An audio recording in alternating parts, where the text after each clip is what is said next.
मनुष्य को सुसभ्य और परिपूर्ण बनाने के लिए मनुष्य का शिक्षित होना जरूरी है और सभी प्रकार की शिक्षा का माध्यम भाषा ही है, जिसके द्वारा हम अपने भावों को लिखित या मौखिक रूप से दूसरों के सामने व्यक्त कर पाते हैं।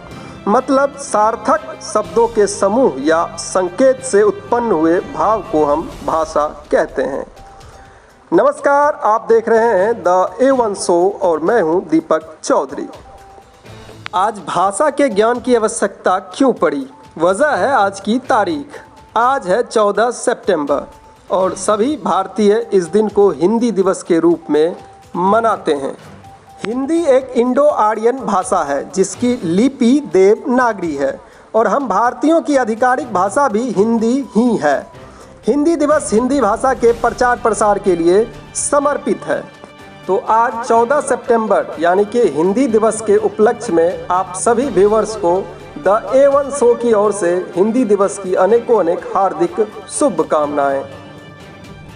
हिंदी केवल एक भाषा मात्र तक सीमित नहीं है, बल्कि हिंदी एक भाव है जो हर एक सच्चे भारतीय के दिल में समाहित है। हिंदी की अपनी एक अलग पहचान है।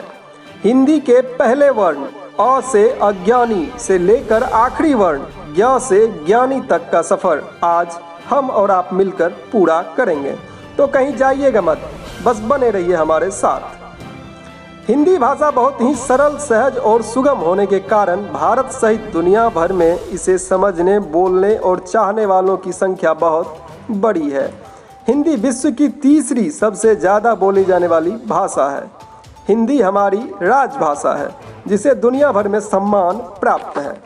हिंदी विश्व भर में बोले जाने वाली लगभग 3000 भाषाओं में से एक है। हिंदी भाषा की जननी संस्कृत भाषा को माना जाता है। संस्कृत भारत की सबसे प्राचीन भाषा है जिसे आर्य भाषा या देव भाषा भी कहा जाता है। हिंदी भाषा को भाषाई सर्वेक्षण के आंकड़ों के आधार पर दुनिया के लगभग 18% लोग अच्छे से समझ पाते हैं। हिंदी भाषा की लोकप्रियता को समझने के लिए आप इंटरनेट का सहारा भी ले सकते हैं। इंटरनेट पर जितनी प्रसिद्धि हिंदी भाषा को मिलती है उतनी किसी और भाषा की नहीं। उदाहरण के तौर पे आप भारत के हिंदी समाचार और अंग्रेजी समाचार के चैनलों की तुलना इंटरनेट पर कर सकते हैं। तुलना करने पे आप पाएंगे कि हिंदी बोली जाने वाली चैनलों की लोकप्रियता अधिक है और यही कारण है कि हिंदी आज इंटरनेट की एक लोकप्रिय भाषा बनकर उभरी है। हिंदी भाषा की इतनी लोकप्रियता के बावजूद बहुत से लोग अन्य भाषाओं का प्रयोग करते हैं क्योंकि उन्हें लगता है कि हिंदी बोलने से उनकी गरिमा में कमी आ सकती है, जबकि इसे समझने और बोलने वालों की संख्या लगातार बढ़ती जा रही है।